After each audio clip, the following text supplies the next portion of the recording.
Assalamualaikum warahmatullahi wabarakatuh.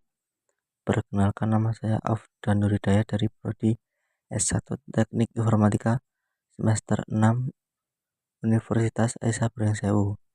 Di sini saya akan menjelaskan tentang enkripsi dan deskripsi pesan AES di Google Colab menggunakan bahasa Python sebagai ujian tengah semester UTS mata kuliah Keamanan Konten Multimedia. AES itu singkatan dari Advanced Encryption Standard. Algoritma AES adalah algoritma kriptografi simetris yang digunakan secara luas untuk mengamankan data digital. AES adalah algoritma kriptografi simetris, artinya satu kunci digunakan untuk mengenkripsi dan mendeskripsi pesan. Untuk contoh kali ini kita akan memakai mode SCP. Memang bukan mode paling aman, tapi cukup buat belajar dasar-dasarnya. Mari kita mulai sekarang. Di sini saya sudah membuka Google Colab-nya. Sekarang kita salin dari sini. Yang pertama ini adalah instalasi library pcryptodom. Kita copy saja kemudian paste ke sini. Ini adalah perintah untuk menginstal library pcryptodom, yaitu pustaka Python yang menyediakan fitur-fitur kriptografi seperti AES, RSA, padding, dan lain-lain. Sekarang kita run atau kita jalankan.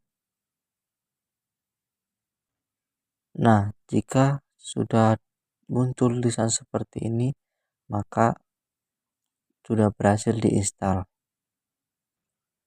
Yang kedua yaitu sekarang kita mengimpor library yang dibutuhkan. Yang pertama kita copy yang from CryptoZipper import AES ini, kita copy, kemudian kita paste ke sini.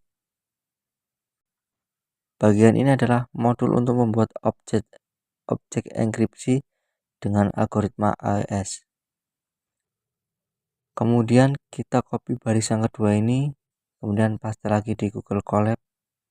Nah, untuk baris yang kedua ini, di sini fungsinya untuk menghasilkan kunci acak sepanjang 16 byte atau 128 bit.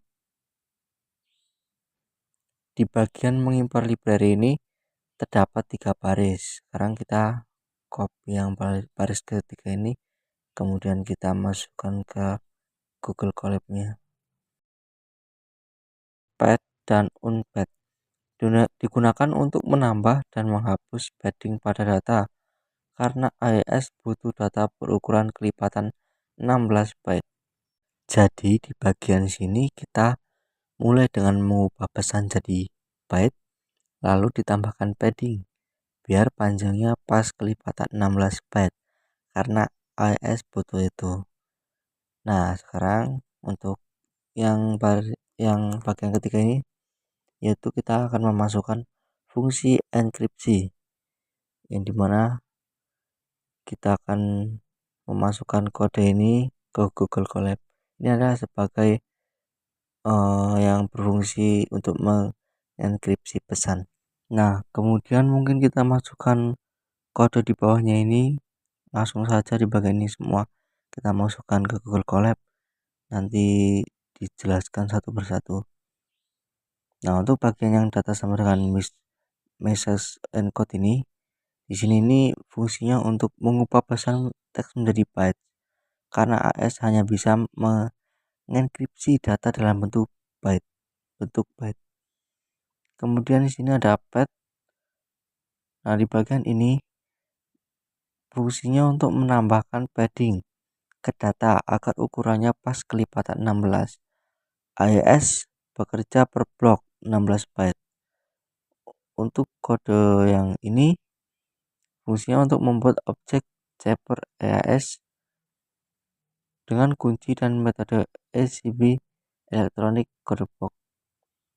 SCP adalah salah satu metode operasi dari algoritma enkripsi blok seperti AES.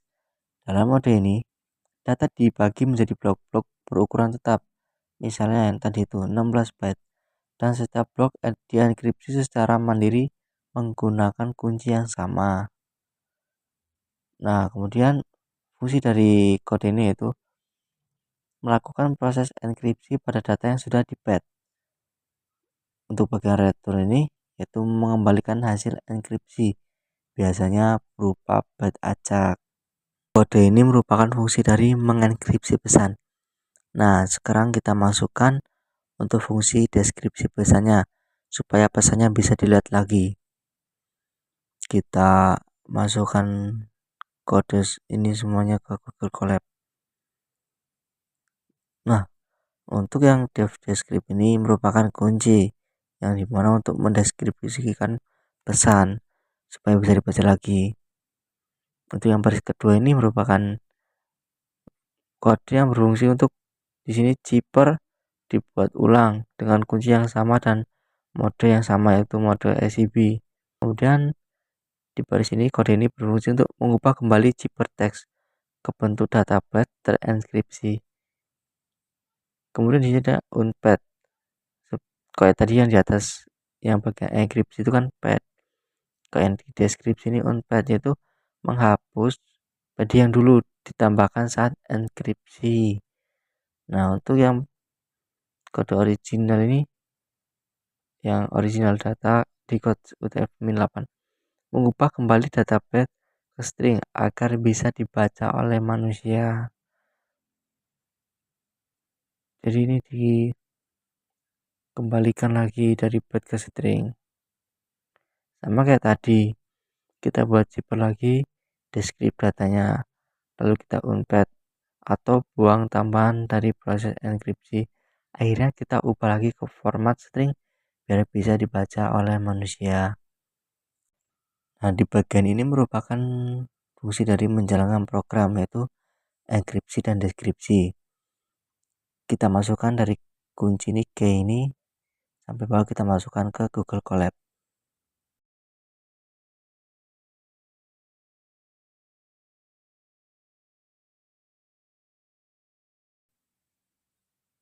Jadi di baris awal ini merupakan berfungsi untuk membuat kunci acak sepanjang 16 byte atau 128 bit. Kemudian di sini ada message atau pesan. Nah, pesan ini custom, tergantung kita memasukkannya apa untuk di enkripsi. Di sini saya memasukkan halo, perkenalkan nama saya Afdan. Ini adalah pesan rahasia yang akan kita enkripsi. Kemudian di sini ada kode enkripsi message, yaitu untuk fungsi untuk mengenkripsi pesan. Kemudian di sini ada print. Nah, di bagian ini berfungsi untuk menampilkan zipper teks isinya byte acak yang tidak bisa dibaca. Jadi ketika dienkripsi nanti memunculkan sebuah zipper teks yang tidak bisa dibaca. Kemudian di sini ada kode descript message, ini berfungsi untuk mendeskripsi pesan menjadi pesan asli. Jika untuk memisahkannya kita lakukannya enkripsi dulu, kemudian setelah nanti ada hasil enkripsinya kita masukkan deskripsinya. Nah, di bagian enkripsi ini yang kita sudah run ini, kemudian kita sudah dapat nih data yang dienkripsi dan kelihatan acak. Kemudian kita masukkan yang kode deskrip ini, fungsi untuk mendeskripsikan kembali pesan yang asli. Nah, jangan lupa printnya juga kita masukkan, kita run. Nah, ini merupakan pesan yang saya masukkan tadi, itu di atas yang sebelum dienkripsi. Jadi sekarang kita sudah tahu bagaimana cara kerja enkripsi dan deskripsi dengan AES di Google Colab menggunakan bahasa Python ini. Jadi prosesnya ada dua di sini langkah pentingnya, pad dan encrypt, kemudian deskrip dan unpad. Mungkin sekian penjelasan dari saya. Saya ucapkan terima kasih, mohon maaf jika ada salah kata, kepada Allah saya mohon ampun. Saya akhiri, wassalamualaikum warahmatullahi wabarakatuh.